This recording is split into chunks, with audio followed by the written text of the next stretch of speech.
তোমার বউ চলে এসেছে। আরে মাথা চুলকাচ্ছ কেন?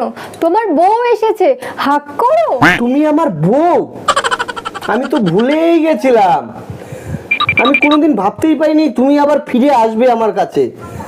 এই 3 বছর পার হয়ে গেল, তুমি গেছো তোমার মায়ের বাড়িতে, তুমি যে আবার রিটার্ন আসবে আমি তো ভাবতেই পারিনি। না একটা ফোন কল না কিছু। আমি তো আবার একটা বিয়ে করে নিয়েছি গো। তুমি আবার বিয়ে করে নিয়েছো?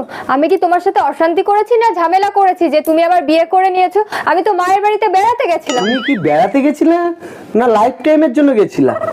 মানুষের বেড়াতে কয়দিন যায়? 1 দিন 2 দিন 3 দিন 10 দিন, তুমি 3 বছর গেছো বেড়াতে। তাই বলে তুমি বিয়ে করে নিলে? আমার কথা একবারও ভাবলা না? সরি, ছেলে মানুষ, তুমি তো বুঝতেই পেরেছো আমি বিয়ে করে নিয়েছি, তোমাকে আর রাখতে পারবো না। দাঁড়া, আমার মাকে ডেকে নিয়ে এসেছি। আজ থেকে যাবতীয় আমার খরচা তুই দিবি, আর আমার গাড়ি ভাড়া আমি নিয়ে চলে গেলাম। আমার পার্স।